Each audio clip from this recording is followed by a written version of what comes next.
Special Advisor, Budget and Economic Planning, is also here all the way from Edo State, sitting in for the governor. I'd like to welcome you. Thank you very much. So without much ado, let me quickly welcome the panelists. The moderator is Ms. Brown in Nielsen, Editor-at-Large, CNBC Africa. I welcome you. Thank you very much. And we also have here seated the Honorable Minister of Finance, Mrs. Zainab Ahmed. Honorable Minister, we welcome you. Also here with us is Professor Peter Lewis, Director of African Studies, Johns Hopkins University. We listened to him yesterday. It will be a pleasure to have you back. You're welcome. And of course, finally, Professor Doyin Salami, Chair, NSG Board Committee on Research. I'd like to welcome you, sir. And so, let me take it over from here. Thank you very much for the introductions. We are speaking about sustainable economic opportunities for the next hour and a half. And we are going to encourage interaction from the audience. We want to make this conversation slightly different to the many, many conversations that are hosted across Africa and across the world, in that we want to focus on execution. It's not about the talk, it's about the execution, and how do we provide sustainable roadmap for Nigeria to move to a situation of inclusive growth with sustainable economic opportunities. I'm going to open to my panelists in the beginning to set out their view of the topic at hand and give us an update on where they feel Nigeria is right now as we transition from poverty to prosperity. And I'll start, Honourable Minister, with your views on sustainable economic opportunities. Where are we going to take this conversation, setting the stage for the next hour and a half?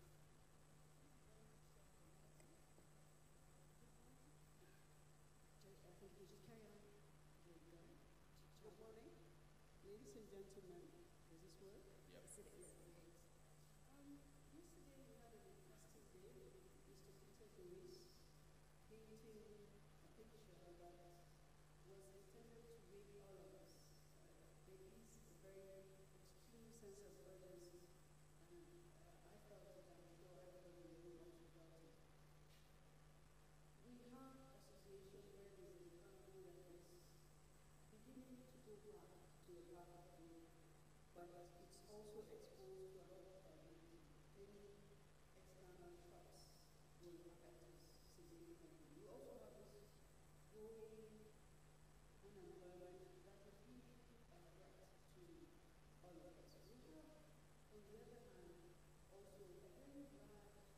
population of youths that are very active and very entrepreneurial.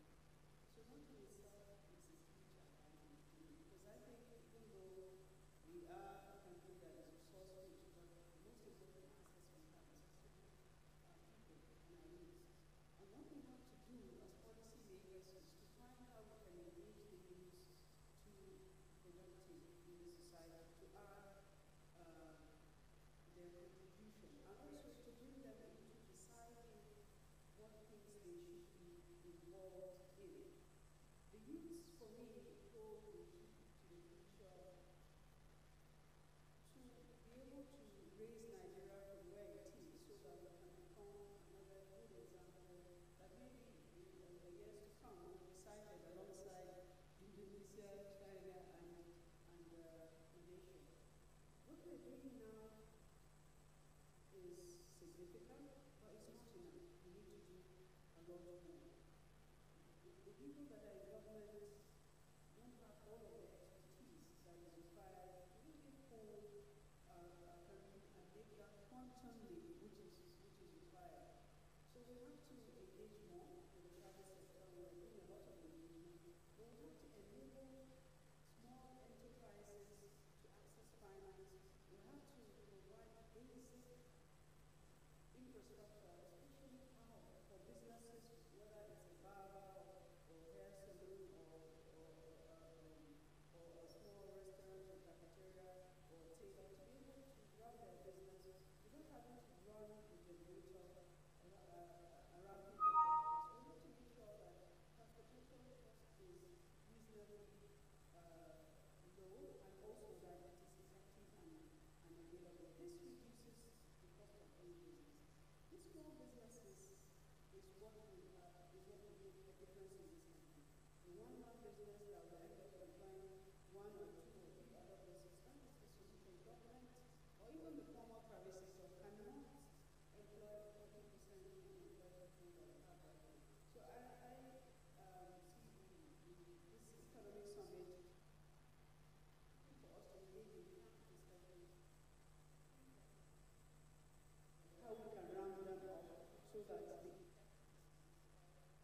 entrepreneur, the one-man business that can employ additional people if they have the right tools. And you spoke, Minister, about access to finance. Dr. Salami, if I can get you here to add your voice as we build the discussion and the roadmap over the next hour and a half. Well, thank you very much, and a very good morning to everybody. I think Nigeria's challenge is well cut out. Over the last couple of weeks, we've been talking about how countries in Asia are taking significant numbers of people out of poverty, whilst we are seeming to dump more and more people into poverty.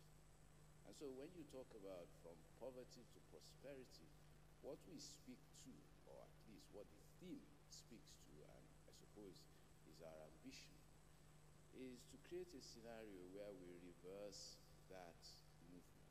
So that's the first thing. However, are we set up to do that? It's going to be interesting, in my view, to listen to the political class as they canvass for votes, to hear what they say about how, if this can be done, how they are going to do it, and in what kind of time frames are we talking about. I just come into this session from a breakfast, with a theme from education to employment. And one of the startling figures from that session says the following. Every year, 1.5 million candidates apply for admission to university. Every year, at best, we do 500,000 applicants into universities, which means you've got every year 1 million disappointed candidates who cannot progress further than where they are. That's on one level. Add to that, every year, we are graduating roughly 350,000, 400,000 young men and women. And I speak only now of university education. And every year, we reckon that anything as high as half of them remain unemployed. What that speaks to is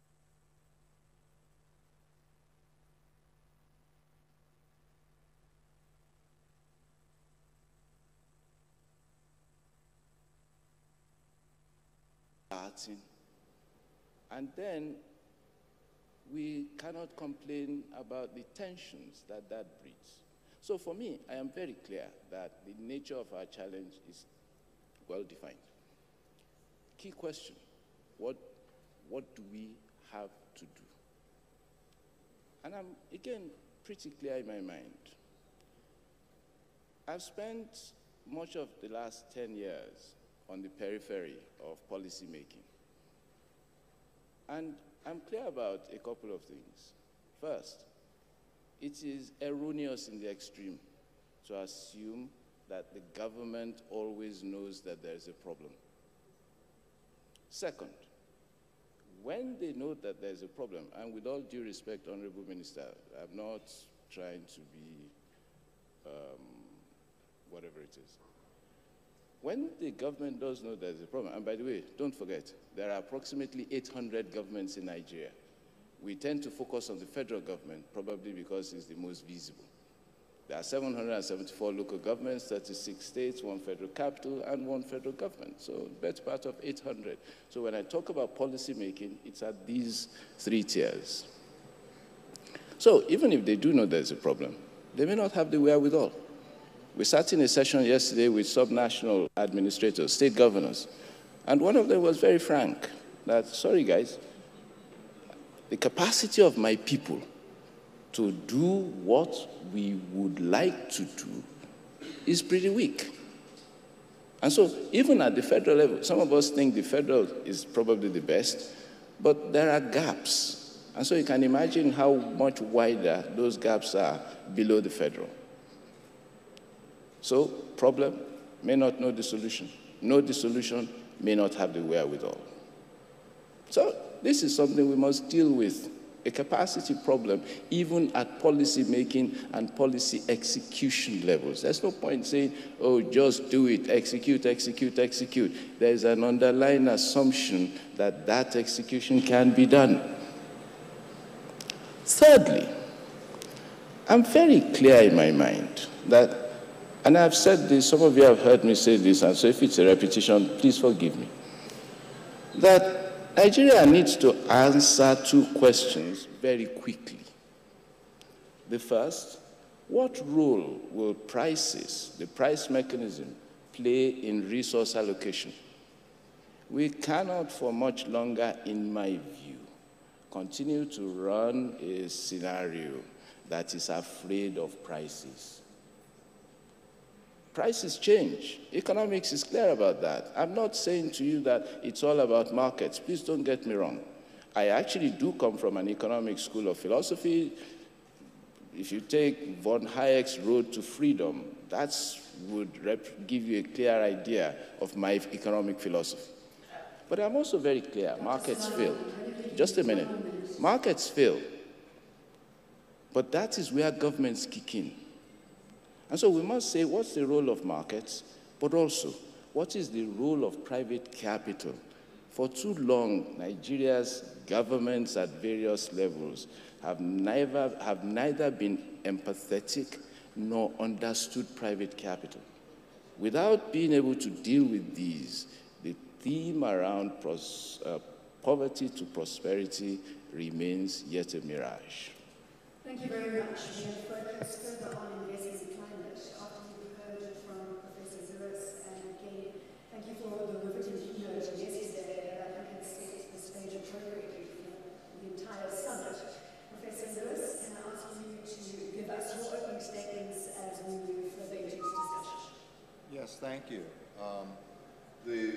The other speakers on the panel have very ably outlined both the challenges and the deficits of implementation and a general framework for policy approaches and policy solutions. I'm not trained as an economist. I'm a political scientist and a political economist. I think there can be a range of policy solutions to the present challenges that Nigeria faces. Some countries have taken a heterodox approach, combining some elements of government intervention and protection with market opening and market incentives. Other countries have preferred a more laissez-faire, or what some would call a neoliberal approach. Others have been highly interventionist.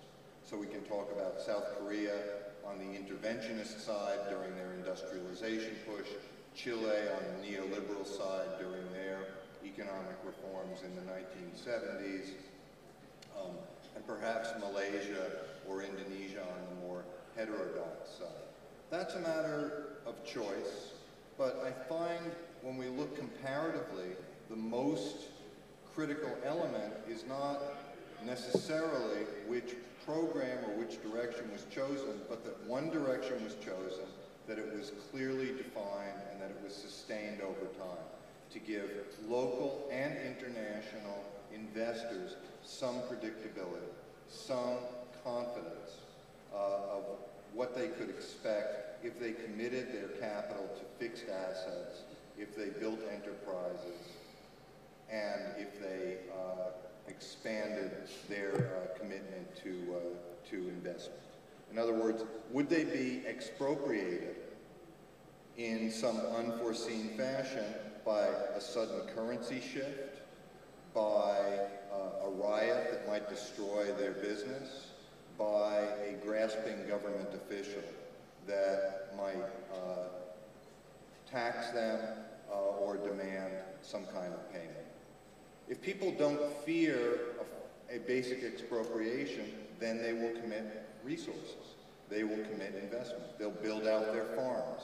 They'll build out their informal enterprises, and they will certainly commit to formal enterprises. But if they fear that because of property laws, because of political instability, or because of policy uncertainty, that they're suddenly going to lose everything or take a dramatic hit, then they will hedge, they will keep their assets outside of the country, and they will keep their activities liquid, mostly in trade or real estate or other assets that can be quickly flipped. What I find in Nigeria is not that the critical problem is policy choice, although at times in the country's history that has been a critical problem, and not that there isn't a wealth of talent and careful thinking about good solutions. The solutions are out there. I've spoken to thousands of Nigerians over the years. I've read as many documents over the years to convince me and let me know that the thinking is perfectly sound and the solutions are available to us. The problem is a collective action problem. The problem is what political scientists like to call collective action, which refers to the ability of large groups to move together toward a common interest.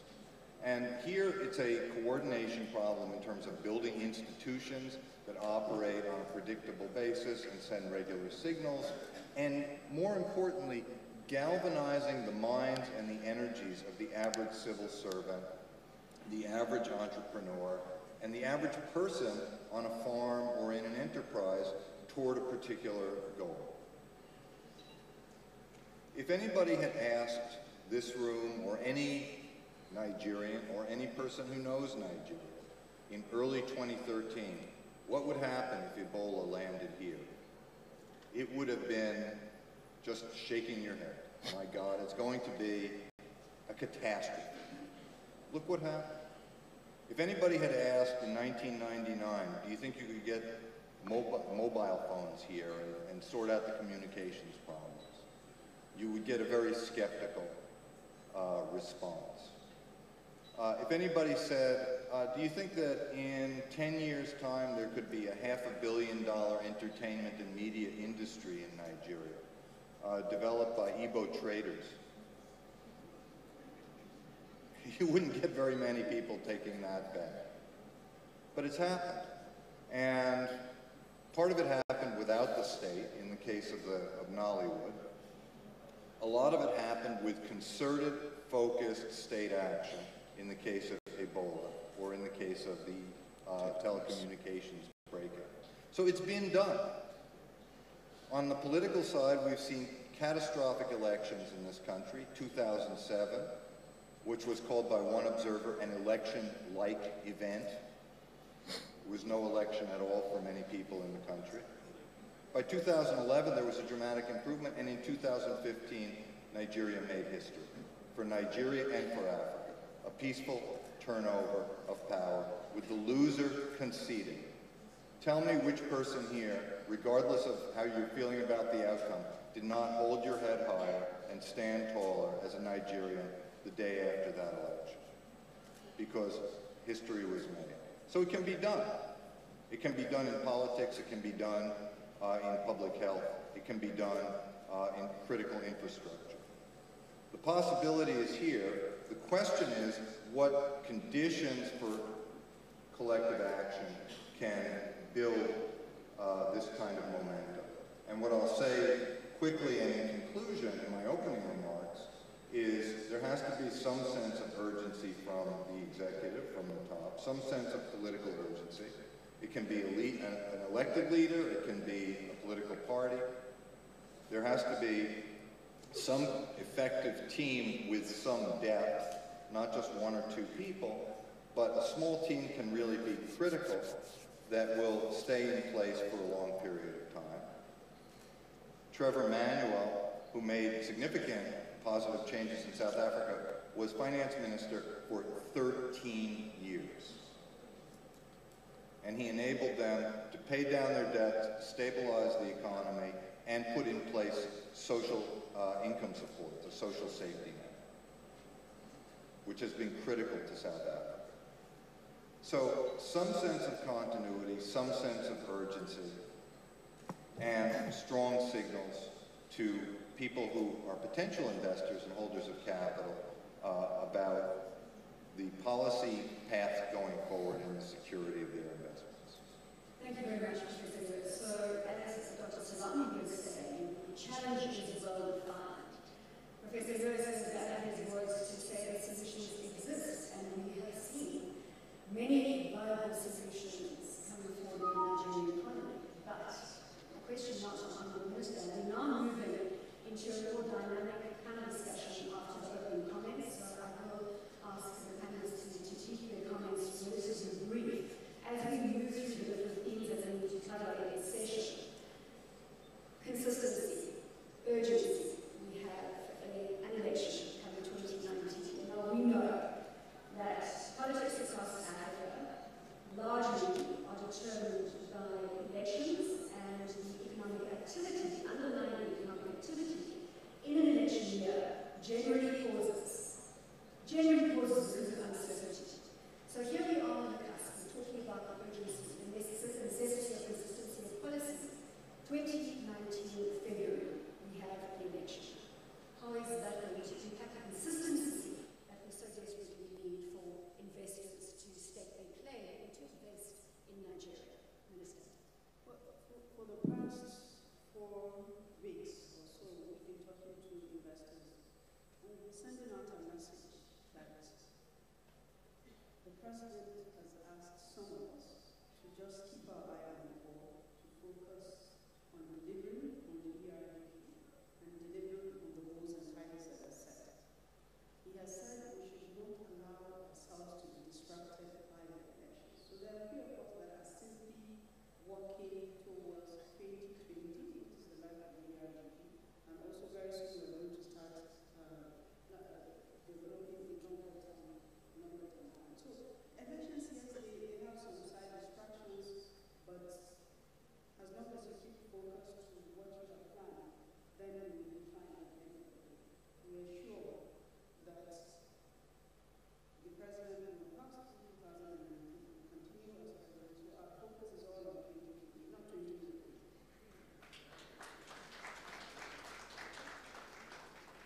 Dr. Silani, I'm going to get you to enter the discussion on the investment climate and whether you think that policymakers ahead of the election in 2019 will be able to keep their eye on the economic ball. Well, I think, yes, I'm going to give you a chance to interact if you can, just quieten down in the room. Dr. Silani. yes, I think they can, and I would actually argue they must.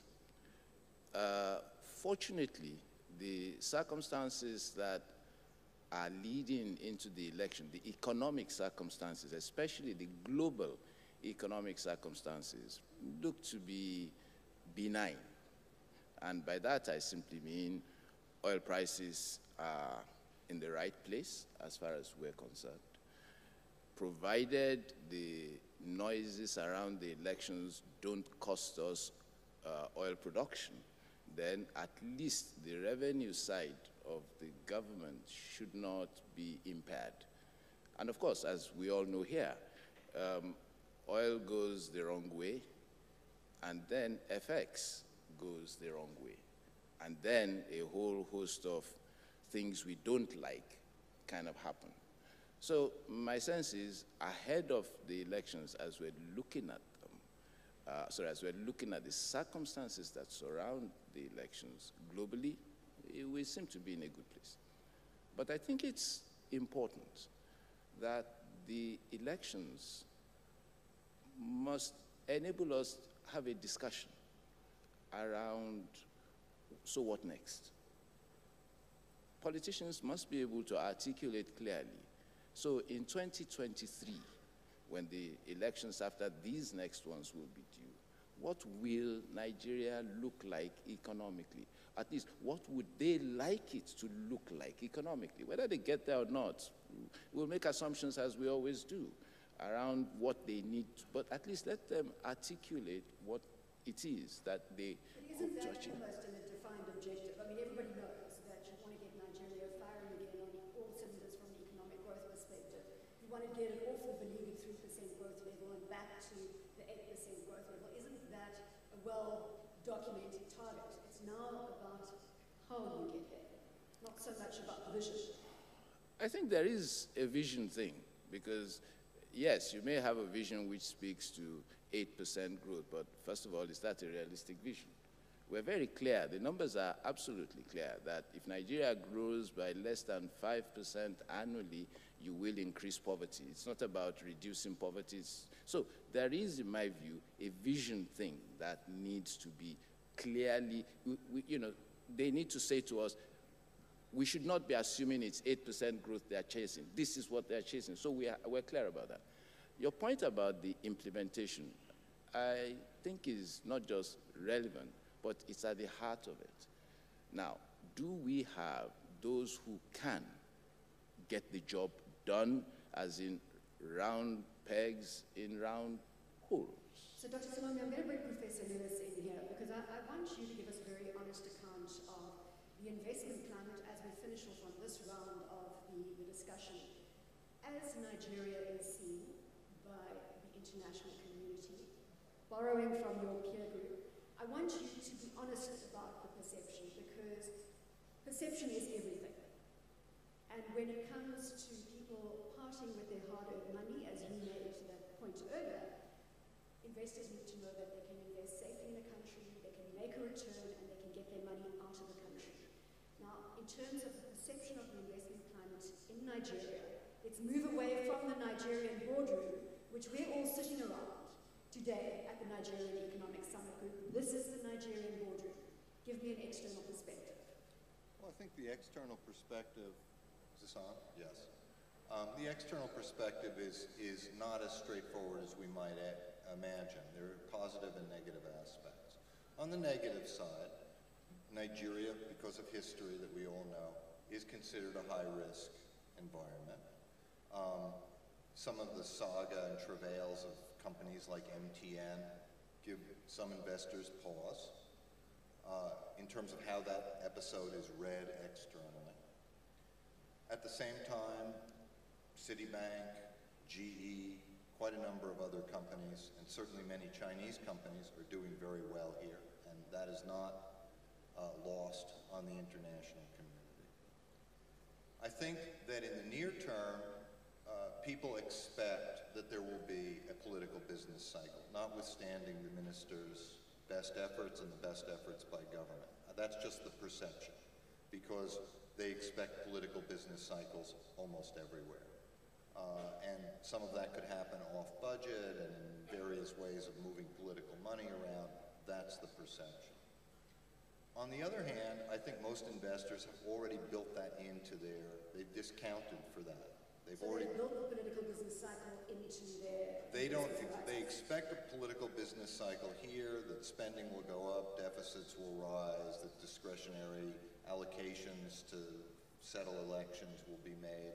That's the perception. But they've already built that into their calculations. And one of the most interesting and surprising conversations that I've had in the last several months was in New York, where a major investment bank had an African investment day. And there were a couple of hundred people in the room, and I spent a lot of time talking to people, and both in the panels and privately, even more important, when we asked, what is your biggest concern about risk? I was in clusters of private equity investors, and they said, I worry about market risk. Oh, what about the next election? What about the next president in, Uganda or Rwanda or or Kenya or Nigeria or Ghana? I don't worry about that. And the notion that African markets are being treated, if I can say this, as normal markets, and not constantly subjected to the whims and the buffeting of political cycles is a remarkable thing. So that's But you still do agree that there is a political business cycle that most investors build into their investment plans when they invest in African territories? I think that's correct, and I think that they do. I mean, we can think back to 2000 when there was an IMF agreement with the new Obasanjo government, and then that was put on hold, it was suspended because they just said, prior to 2003 elections, we recognize everything is going off the rails. We're not even going to monitor you anymore. We're just going to put this on hold, and we'll resume the conversation after May 29th. But the last thing I would say is that whatever the outcome of the election, there is a great opportunity for the next administration to roll out an early plan and an early team, and to strongly signal to domestic and international audiences that we have a strong focus on the economy, we have a capable team to manage it, and we're going to go forward on this basis. We need to touch on competition, and I think it builds very well on the point that Professor Lewis has put on the table. That is, capital flows where capital is welcome. Now, Nigeria is also competing with other African countries for that capital.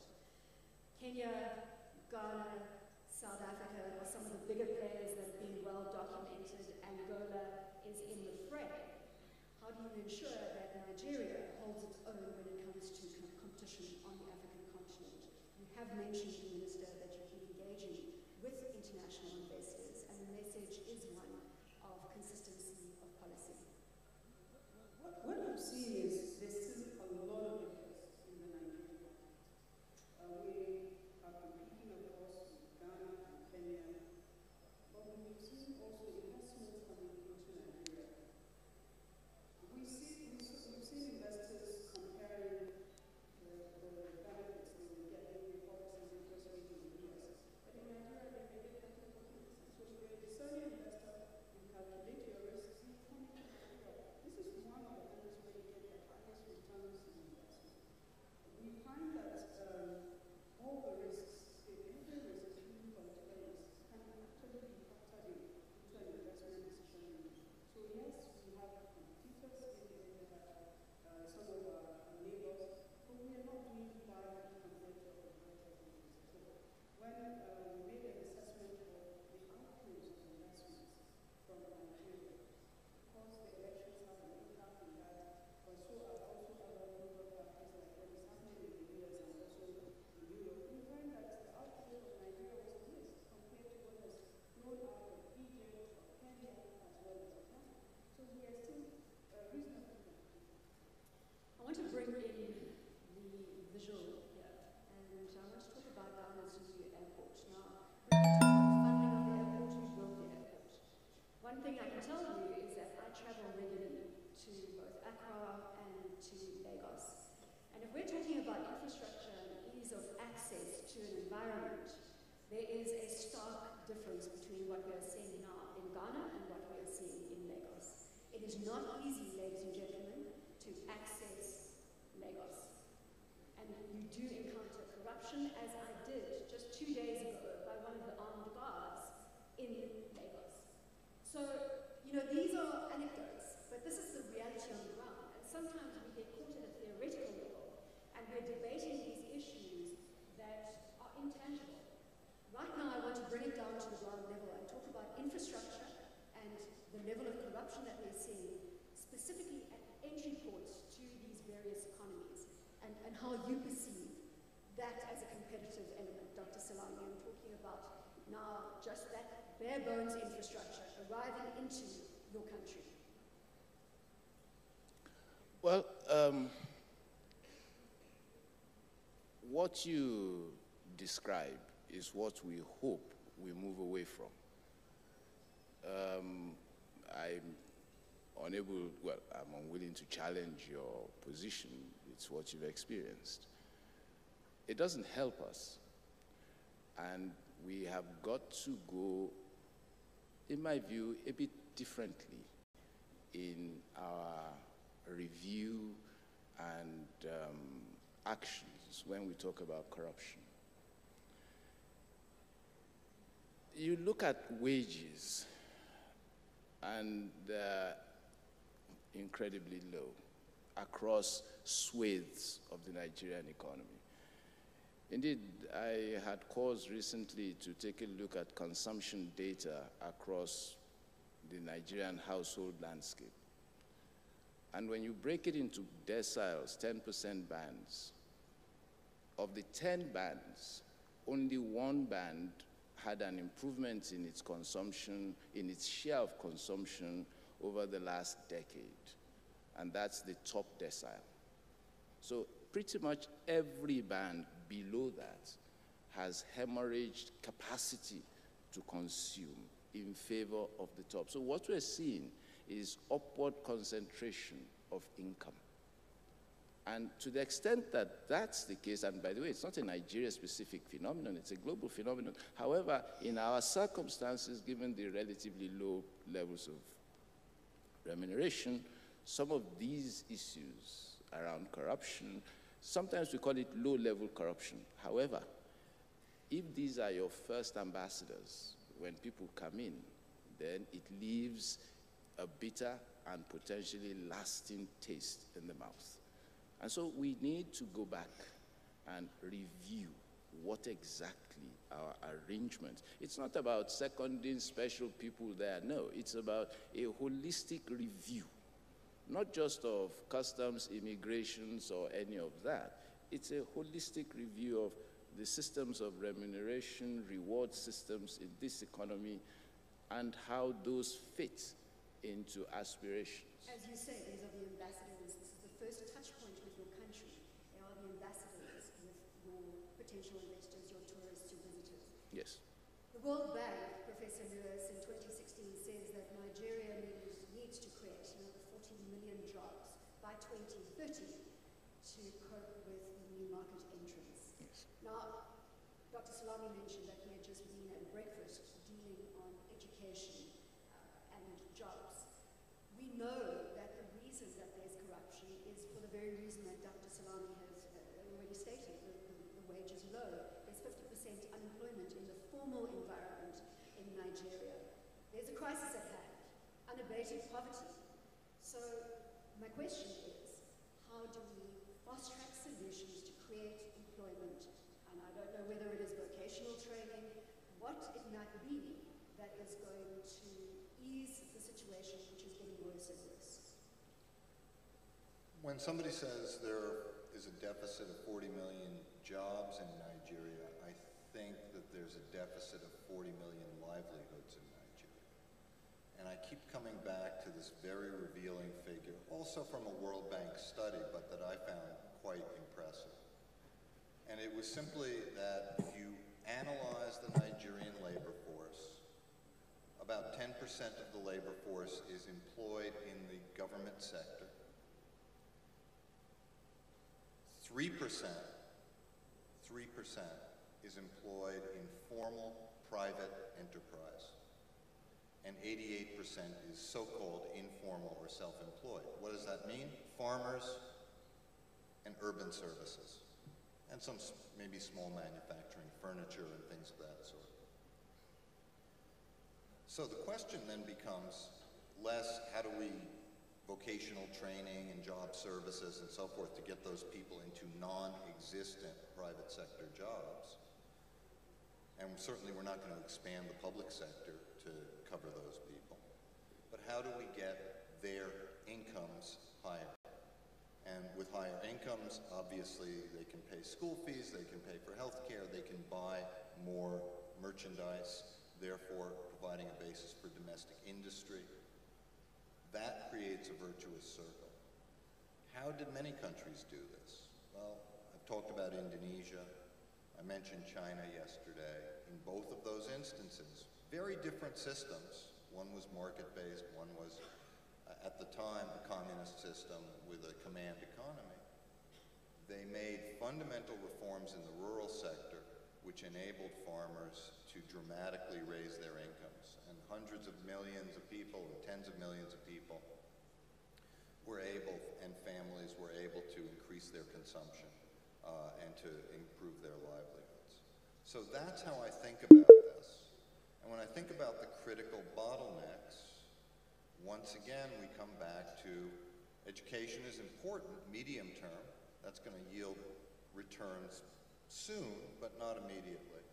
But if you've got power and electricity, whether it's grid power or off-grid power, and distributed power, to more cities and certainly more rural communities in this country, you would have a revolution economically. Just as the cell phone created higher gains for traders in the street because they were selling time, higher gains for call centers and business centers as small businesses in the cities and so forth. It had a lot of knock-on effects. And it stopped all of us from spending our days driving around constantly trying to meet people, and enabled us to do a lot more business. So the simple answer here is think about what it would take for the average informal sector person in the urban areas, urban services and light manufacturing, and the average farmer to do better. And I think if you can rapidly and dramatically increase electricity provision and rapidly and dramatically increase access to roads like feeder roads so that farmers can get access to markets, you'll see a lot happen. Dr. Salami, I think we're getting to some tangible points here, and we're talking about electricity provision, microgrids, access to roads. This leads into the rural business climate that needs drastic attention, as was tabled by Professor Lewis. You've been nodding as Professor Lewis has been speaking. Can you add your voice? There's no doubt, and Professor Lewis has made, some very telling points in this last contribution. But if you're going to increase the rural environment, I'll ask you just to lean slightly more into your words. right? If you're going to do significant or make significant difference in the rural economy, one of the key challenges that will have to be surmounted is that of financing. I don't think the figures have changed significantly from when I last looked at them, but in 2017, I think currently there should be somewhere between 35 and 40 million BVN numbers in Nigeria. 100 of those BVN owners, whether corporate or personal, were responsible for almost half of all lending. Now, with that kind of concentration of access to credit, you've got a real challenge on your hands. Because we're very clear, economics is pretty standard in this. People can increase the level of their activity if they can find markets for them, and when they are able to find markets for them, can get support, financial support, credit, access to credit, to be able to do, shall we say, more than their own immediate resources command. And so for me, that is an area that attention needs to be paid. Again, Professor Lewis's point about infrastructure, I've seen numbers which suggest that Nigeria loses as much as 4% on GDP growth annually simply because of a binding infrastructure constraint. And part of my challenge is that when you look at Nigeria's numbers, if we're being serious, we really don't have the cash to do as much infrastructure as we would like to, no matter what.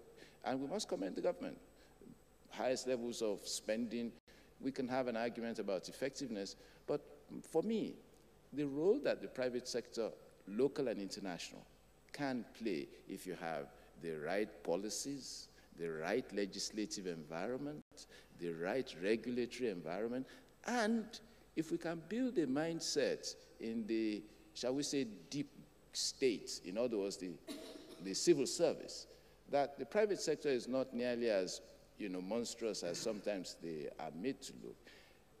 You can begin to see 4 or 5 years down the road, significant investments coming in FDI as opposed to FPS, instead of portfolio investments. Imagine if Nigeria today were able to take $30 billion into roads, railways, power. It's not, it's not inconceivable. But the circumstances, and Professor Lewis made the point when he spoke about PIGB, the petroleum industry bill, that people are interested. But the thing is, those things that are missing, that we need to fill in the gaps as to assure that. So, Minister, I want to ask you whether the focus is now going to shift back to the oil industry. I think, I'm a farmer's daughter, so I speak confidently about how tough farming in Africa is. It is not an easy business, and if you're a subsistence farmer out there, trying to commercialize your business is a very, very difficult thing to do when we talk about access to finance and access to markets. But now that we've got a higher oil price, are we going to see the dynamics shifting back to the oil industry and less attention being paid to the rural investment or the rural business environment, to farmers, because we're back in safe territory, specifically for an economy like Nigeria. So we're not shifting away attention from diversifying economy, from growing agriculture, as well as mining, as well as also ensuring that the right infrastructure are being rolled out to support businesses, because we know that what happens in the oil industry, the pricing is not within our control. And so it is high today, tomorrow it could go low again. And besides, we also are predisposed to disruptions also in production. Even though we have a handle on that now, but what happens in the production is that. So we're not losing sight of the fact that we need to stay focused on growing the other sectors of the economy, taking ourselves away from depending on the oil and gas industry. Of course, oil and gas industry is important, and what we're trying to do is revenues that are coming now out of oil and gas are being invested in other sectors that are more sustainable. Has the government set timelines when it comes to the rural business environment in terms of infrastructure rollout, potentially supporting microgrids to ensure stable supply of electricity? Well, we have some clear targets, as have been said, and what we have said is to be able to attain 10,000 megawatts by the year 2018. And we started out with 3,500 megawatts, we had 7,000 megawatts. So you're on target to achieve your 2020? And we feel that we will also actually surpass the target that is set. We also have plans to concession the four major airports in the country. There are some major rail projects that are already either started or financing has been secured, and therefore feasibility studies are being undertaken to carry them through. There are a lot of new right now. Some of them we have private investments in doing those roads. Three major road projects that will be tolled, so investors are part of that. There's also a new road trust fund that we are working on right now that enables businesses to choose a road that they have interest in, build it to specification that is agreed, and then they cover their costs through tax credits going forward. And we're doing that because we know that government, like you said, the deficit is very, very large, and there's no way government can finance all of it. So we're trying to look at different ways to bring in private capital to match government resources so that more can be done. And just before I come to Professor Lewis, the level of trust between the private sector and the government, how is that holding up in the current environment? Well, let me say that when you see a situation where the private sector actually elects to build a major road and depends on government to grant tax credits for it in the future, when the government builds a fund and you see private sector investors coming in to invest in the fund that government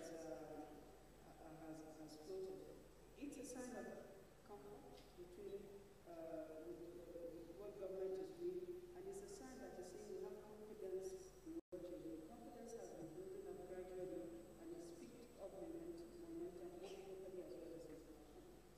Professor Lewis, let's talk a little bit more about innovation and entrepreneurship, best practice.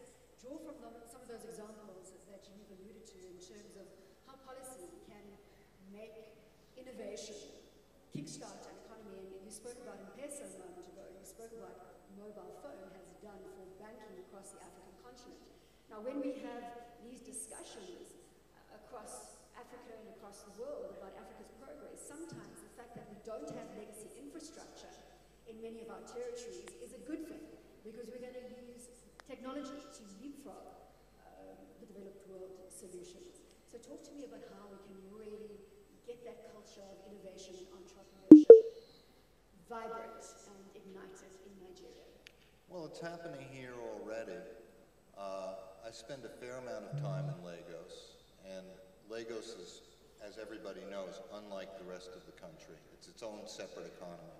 22 million people, plus the greater region. It's one of the largest megacities in Africa and even globally. And every time I'm in Lagos, it's stunning to see the new bridge from Ikoyi to Lekki. Lekki 10 years ago was beaches and a few local markets. Now it's a city with, I don't know, 500,000 people, 1 million people? I wouldn't know. It's hard to count, with shopping centers and infrastructure, and it's stunning to see. I went to Social Media Week last year in Lagos, 300 people in the audience, younger people, talking to a public representative of the police service about a new app for online engagement with the police, complaints about police service and so forth, and a very forthcoming, not defensive, response from the police service. So you're seeing all these positive signs, as do we all within the environment. That's but right. why is it not translating into poverty alleviation, into jobs and a vibrant, growing economy, rather than, as Dr. Salami was saying, and I'm going to rephrase what he said, the rich getting richer and the poor getting poorer? I was at a conference a couple of years ago with Kenyans, South Africans, and Nigerians. It was about the 3 pivotal states in Africa. And it was striking to me because the South Africans sort of were just looking at the table and shaking their heads. They were crying in their beer. They were not happy about the course that their country was going in. The Kenyans... We've dried our tears slightly at this juncture. The Kenyans surprised me because their attitude was, our political class is bankrupt. They're up to all kinds of shenanigans. There's ethnic violence and corruption. But we're doing business. We've got breakout apps and ICT innovation. We've got online finance. We've got all kinds of schemes going. And we're able to do business and move forward and develop our enterprises. And you get some of that spirit in Lagos. There's lots of entrepreneurship bubbling up. I even know former students who are running farms in Bochi and other places. So it's not just in Lagos. There's young people who are applying their energies to new enterprise and creating value in this economy. But, you know, they are constrained by uncertainty and by the environment. They hedge, they keep it relatively liquid and relatively flexible, and they don't feel that there's an overall environment where they can really break out. So I think that's the problem, and that's the constraint, is to create a certain kind of institutional and political breakout where people say, okay, now we can do business. Let's because cut we know this. the rules of the game. Because we know the rules of the game. And they, you know, you talk to even, let's just take the oil companies. The petroleum industry bill was on hold or in discussion for almost a decade. The oil companies were sitting there going, look, we would prefer low taxes, but we can operate in a high tax environment. Just give us the number. We have the spreadsheet ready. Just give us the number. Tell us what the bill is going to say, and we'll plug it into our models, and we'll figure out how to do business. So there we go, Dr. Salami. It's about understanding the rules of the game, no matter how complicated they are, just knowing that they are set and they're not going to change. And perhaps that's the appropriate point for us to open to the audience. Some words from you on policy framework. You've mentioned it repeatedly during our conversation this morning about how important the regulatory environment is, policy certainty. Let's get to that point where the rules of the game don't change. And I think we can take heart from what the Honourable Minister was saying, in that there is a focus in the current administration to get on with the job, to ignore the politics, and to make sure that Nigeria moves from success to success, from stability to stability, from poverty to prosperity. Yeah.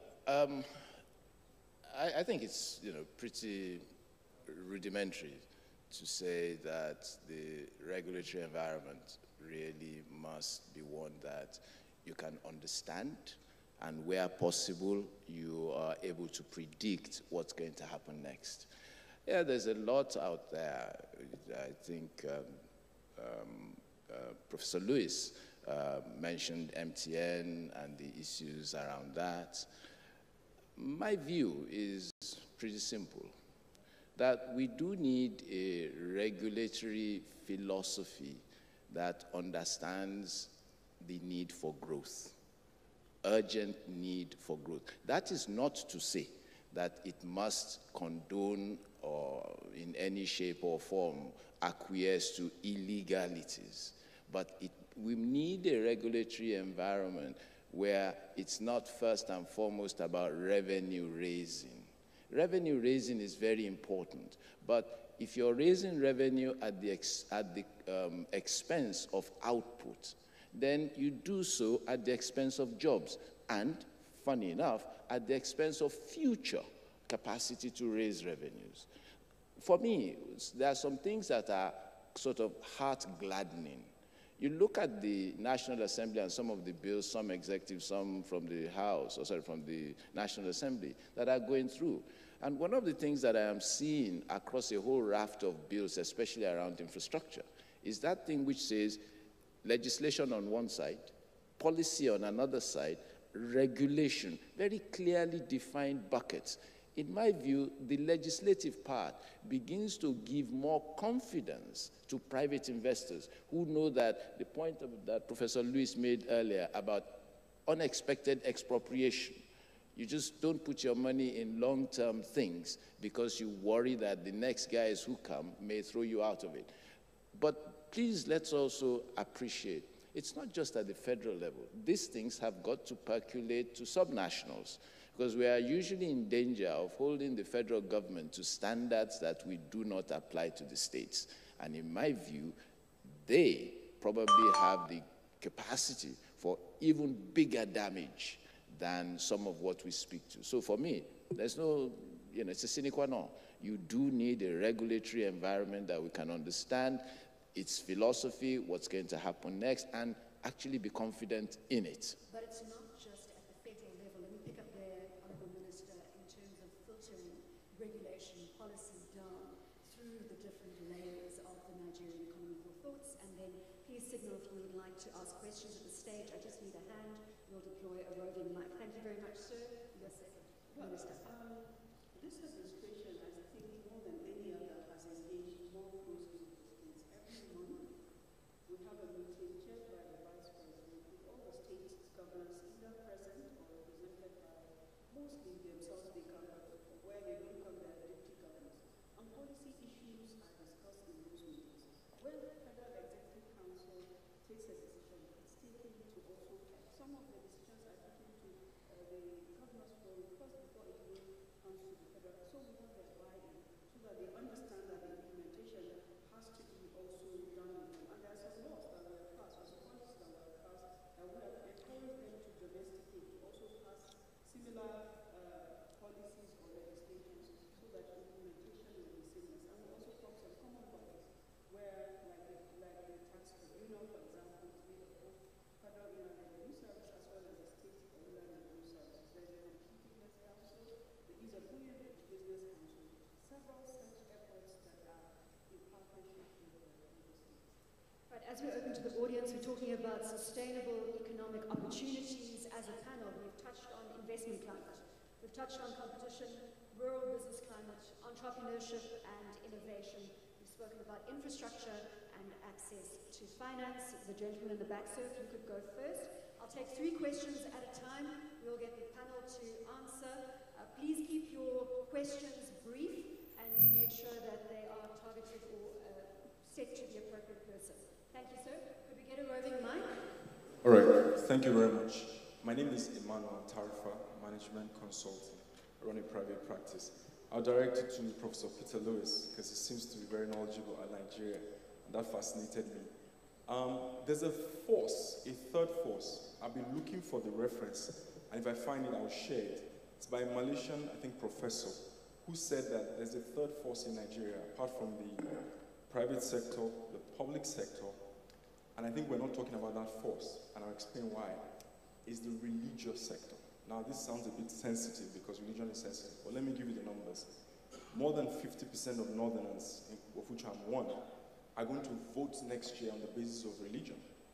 I live in Lagos. There are more churches than boreholes, schools, hospitals combined. It's a very serious issue. I know it's sensitive, we don't want to talk about it, but less than 1% of the people here are non-religious. In other words, Nigerians are non-religious. It means it's a serious issue. We have to, how do you think? We need to talk to that sector because people listen there.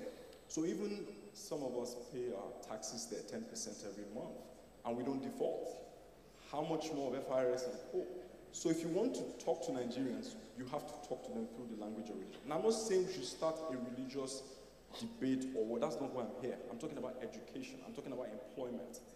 I mean, if you told all the churches, you know what, guys, if you don't turn your halls to classrooms and vocational training centers between Monday and Friday, I'm going to start having discussions with you and employ the unemployed people among you to teach these 8 million kids that are out of school.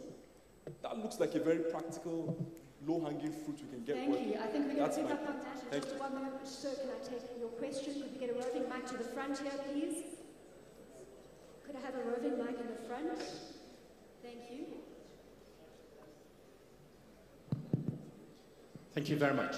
My name is Frank Aibogu. Firstly, to Professor Lewis, and this will be very quick. I'm not exactly sure if you were to ask people today that simply on the basis of the free and fair elections of 2015, whether there will be a preponderance of Nigerians who believe there will be a free and fair election in 2019. That's just aside.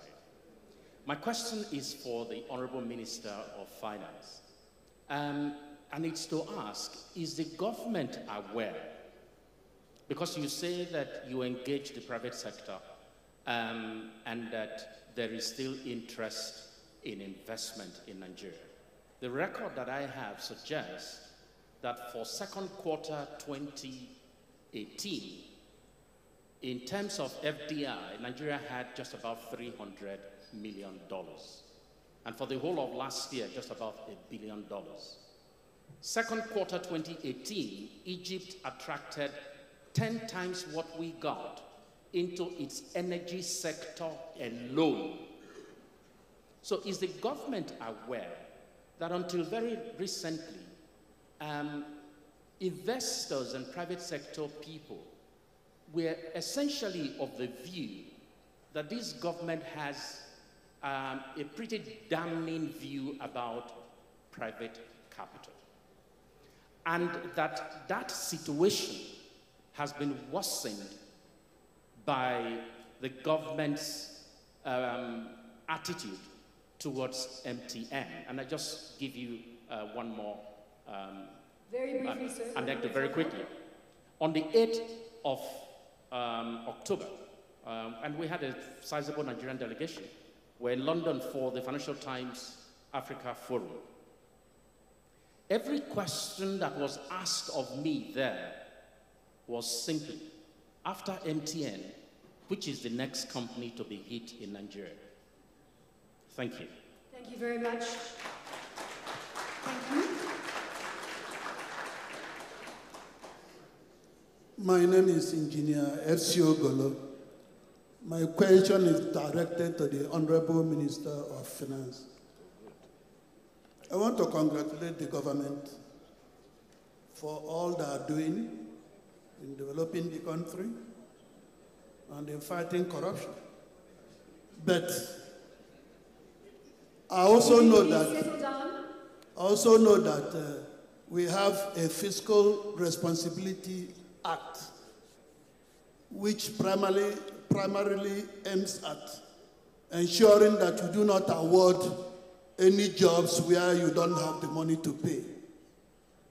Also, many contracts have some penalties for non-execution and non-performance, which you levy the contractors if they don't do well.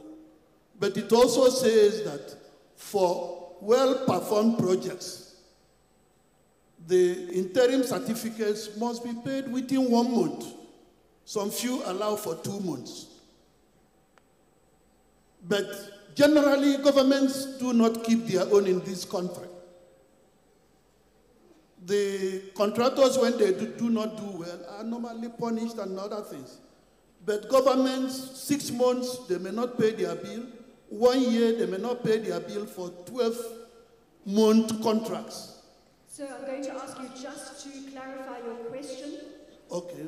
So basically, what I'm asking is, can the government, can the president pass an executive order to say that all certificates issued for jobs done in this country and for supplies done in this country must be paid within 30 days to help? Thank you very much, sir. I'm now going to go to my panel. Professor Lewis, we're going to start on the third sector, the religious sector, and whether we should take that.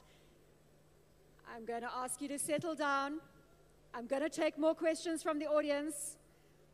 Please pause. Thank you. All right. Professor Lewis, the religious sector.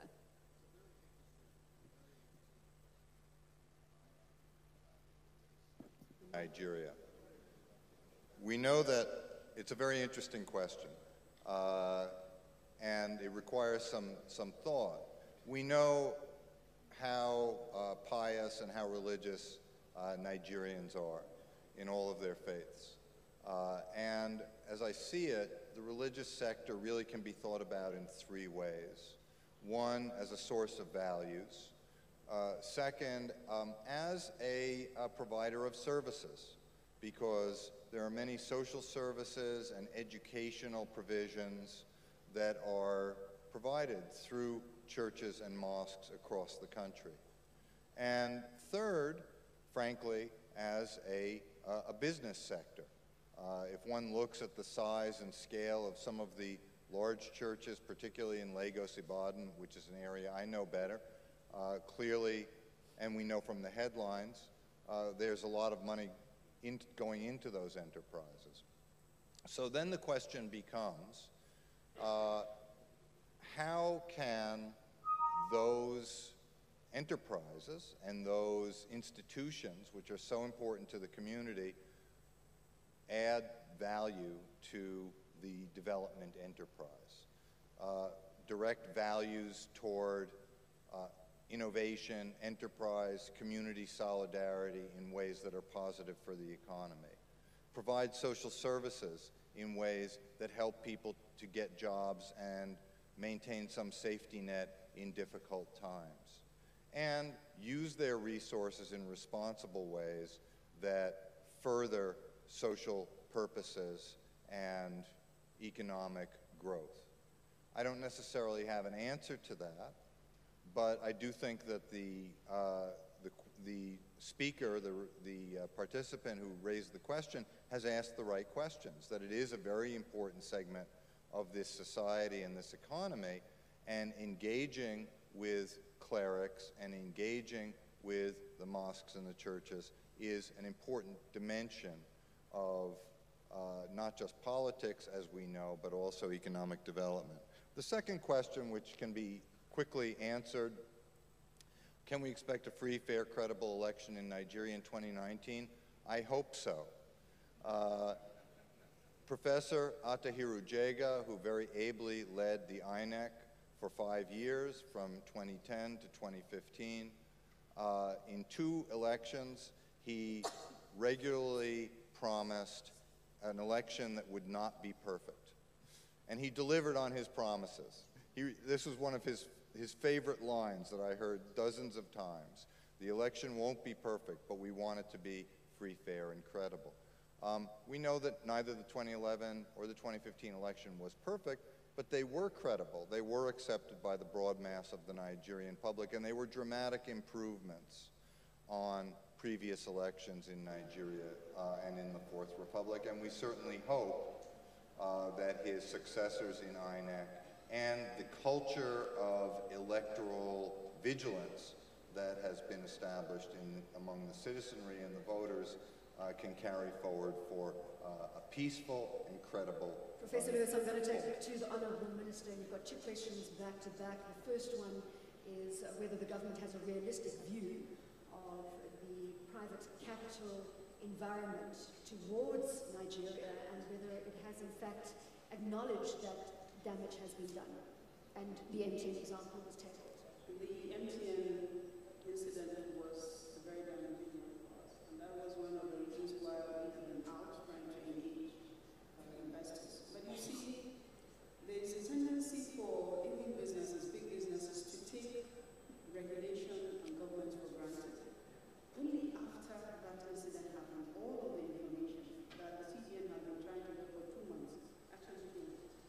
And now, I think they are to a point when they have almost solved the problem. And this is information that the CBN governor had personally met with MTN, with the two banks involved, and had asked them to provide the information. That is, it was an audit that took place over a course of 2.5 years, and the auditors were not satisfied with some information. They queried and they asked for additional information. It didn't come until that measure unfortunately happened, which was negative for us, but which now is being sorted out. And we're very because of it. We have been engaging investors and trying to explain what is happening. The other thing is there is no incident where in the recent where an investor is not able to pick up the funds. So our investors have tested.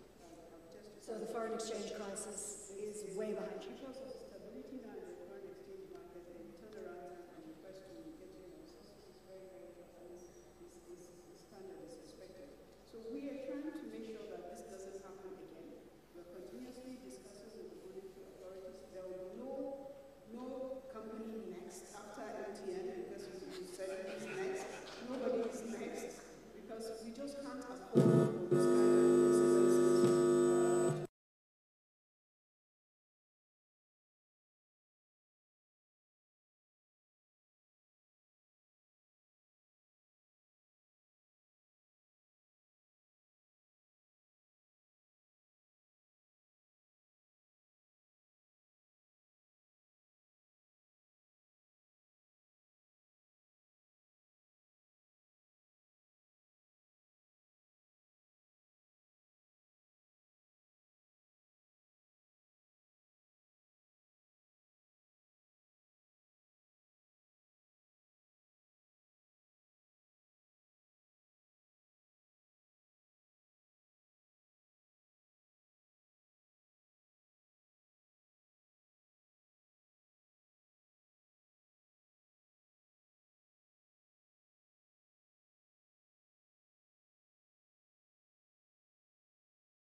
So we're just taking the bit that we can and then feeding some off into that route. Right, I'm going to take another 3 questions. I do want to take one from this side of the room, please. And then Yusuf, thank you. And then I'll take Yusuf. Thank you.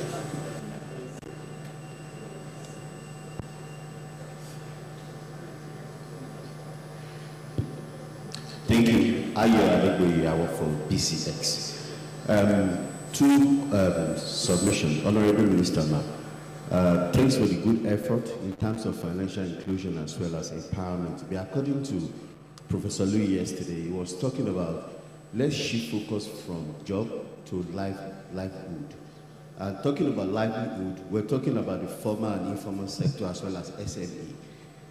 We are aware the next growth engine will come from SME, but what effort are we putting in place in terms of compelling the large corporate entities doing business with SME? And I'm saying this with particular reference. We often see that the conditions for SME to do business with large entities include you're not going to be paying until after 75 to 90 days. You need to bring evidence of tax payment. You need to bring this, you need this, you need this. Whereas when a large entity, corporate entities deal with another large corporate entities, most of these waiver could be rested. You can be sure that there will be a lot of waiver. We need to see some policy and encouragement from the government to compare the formal sector, especially the large corporate entities, to do business with SM.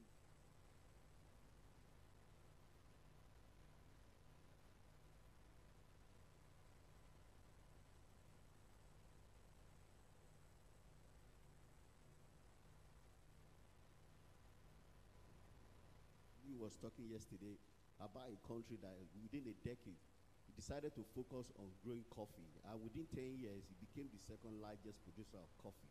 In our own case, maybe we may not focus on coffee or agriculture for now, but we're talking about innovation, because we're talking a lot about innovation.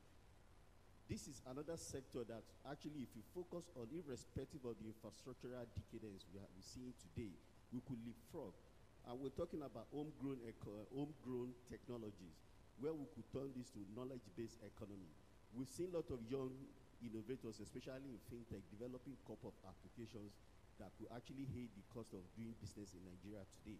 So what support do we get from government to support the young tech entrepreneurs to actually see them growing? Because we've seen most of the investors, local investors, don't invest in technology. They rather invest in what they could see, infrastructure, the tangible assets. So what deliberate effort can we get from government to encourage homegrown technology, so in another 5-10 years from now, we could begin to see this, we could begin to see a knowledge-based economy where we could develop some applications or technology from Nigeria that potentially. Thank you very much for that submission, sir. Thank you. Can we please pass the mic to the gentleman in the middle? Thank you. Thanks for the opportunity. My name is Uche Owaleke. I'm a professor of capital markets at the Nasarawa State University, Kefi. My question is to the Honorable Minister of Finance. She sounded so confident that the administration will continue beyond May next year. While I share in that optimism, we also know that it's difficult in reality to get a probability of 1.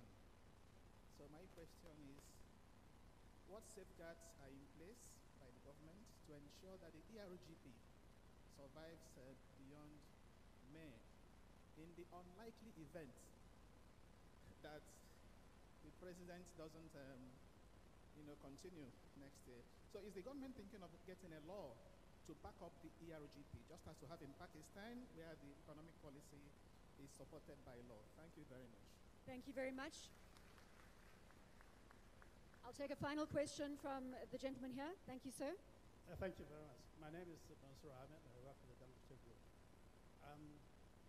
In this discussion, and indeed in all previous discussions of this summit, one thing comes out very clearly, that one of the key inhibitors to effective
Focus on a very specific industry or sector and focus on a simple question.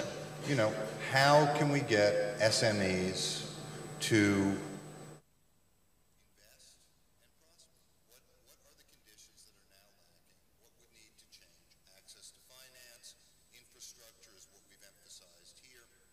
There may be other elements in the regulatory environment, and really unpack that in a serious way and think about how to do that.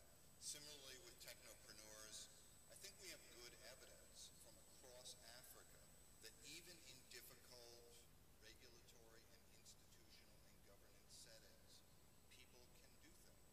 There are incredible innovations coming out of Uganda, out of Rwanda, out of South Africa, Nigeria, Ghana. Those are the most prominent countries, but there are awards, and I see other things coming from Senegal and so forth.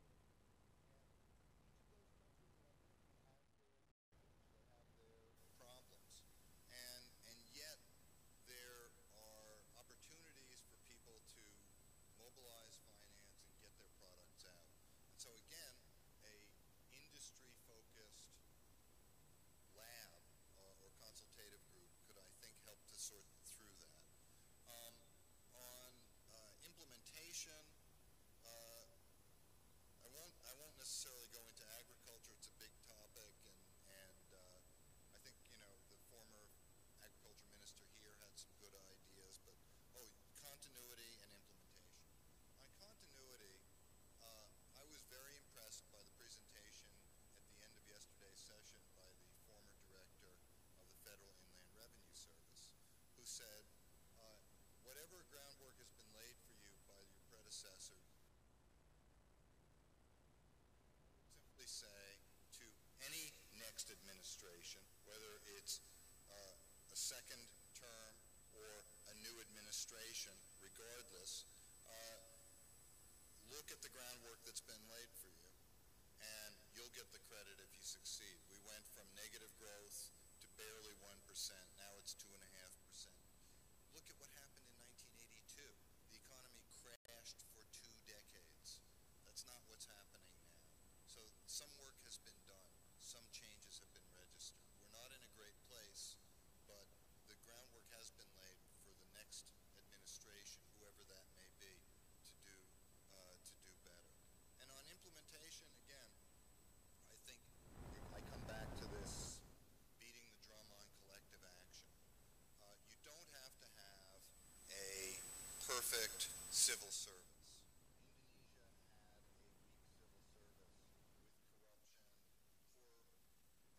had a weak civil service with corruption, poor education and training and so forth. But they did have enough incentive that they knew that they had to implement what was coming down from the top, and that they had to deliver results. Delivering results is the one theme that we see in all these successful developmental states, whether it's the Brazilian or Mexican bureaucracy, or whether it's the Malaysian or Indonesian or Chinese bureaucracy. If you don't get the results, you're not going to advance, and you might face some unpleasant consequences in terms of, at a minimum, in terms of your professional advancement. But if you deliver, then you can advance. If people have poor salaries, poor infrastructure, and a constantly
Minister, closing remarks to you. Thank you very much. Let me just start by the notion that was brought up about the third force. We have been engaging traditional rulers and religious leaders. Specifically, we have found out that to be able to address one of the great challenges that we identified in the ERA, which is the growth.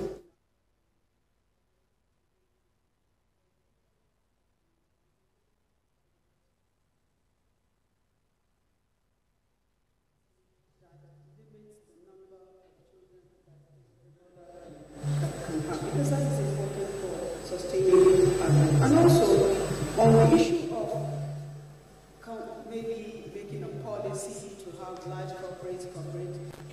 Government cannot make a policy in that manner, but we hope that with groups like this, the NESD, that we should be able to organize forums where large corporates can engage small SMEs and see how they can work together. Because I'm sure the relationship will be symbiotic. Both parties will benefit from each other. The government cannot dictate to the private sector how they run their business or how they interface with any partner in the value chain of their business. The ERGP is not a new plan.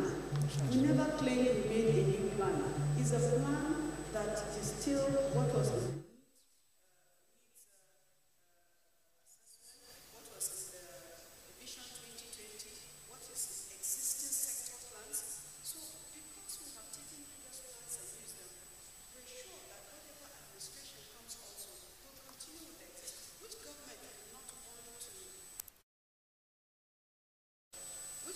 will not want to ensure that agriculture continues to grow. These are basic things. What we have in the ERG, there are no barriers there. There are things that every government must do.